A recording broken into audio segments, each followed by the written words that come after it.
Jadi yang akan saya bahas di sini adalah keseimbangan perekonomian dua sektor. Perekonomian dua sektor adalah perekonomian yang terdiri dari sektor rumah tangga dan perusahaan. Ini berarti dalam perekonomian itu dimisalkan tidak terdapat kegiatan pemerintah maupun perdagangan luar negeri. Dalam perekonomian ada dua kategori corak perekonomian, yaitu ekonomi subsisten dan ekonomi modern. Jadi pertama kita akan membahas terkait sirkulasi aliran pendapatan ekonomi subsisten, di mana sirkulasi ini menggambarkan aliran faktor produksi pendapatan, barang dan pengeluaran di antara berbagai sektor dalam perekonomian. Jadi dapat dilihat di gambar ini terdiri dari perusahaan dan rumah tangga. Karena kita berbicara tentang dua sektor, jadi hanya ada dua pelaku, yaitu sektor rumah tangga dan sektor perusahaan.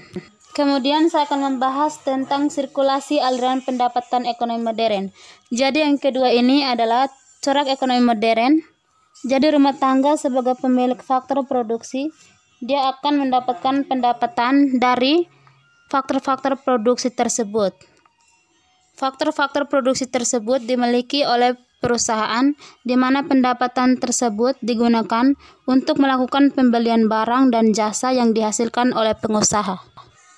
Nah, dalam perekonomian yang lebih modern ini, penerima-penerima pendapatan itu akan menyisihkan sebagian pendapatan mereka untuk ditabung, dan kemudian tabungan ini yang nantinya akan dipinjamkan kepada pengusaha untuk melakukan investasi. Investasi itu kegiatan melakukan pembelian barang-barang modal. Jadi dapat dilihat pada gambar sirkulasi aliran pendapatan ekonomi modern.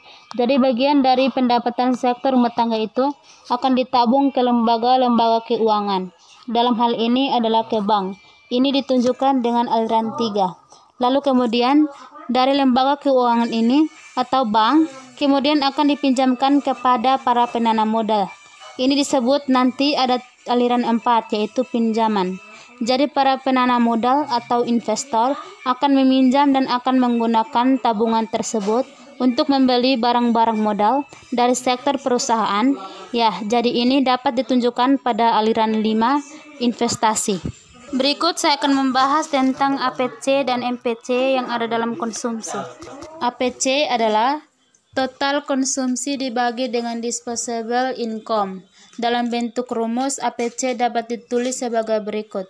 APC sama dengan C per YD. MPC adalah perubahan konsumsi sebagai akibat perubahan disposable income. Dalam bentuk rumus, MPC dapat ditulis sebagai berikut. MPC sama dengan delta C per delta YD.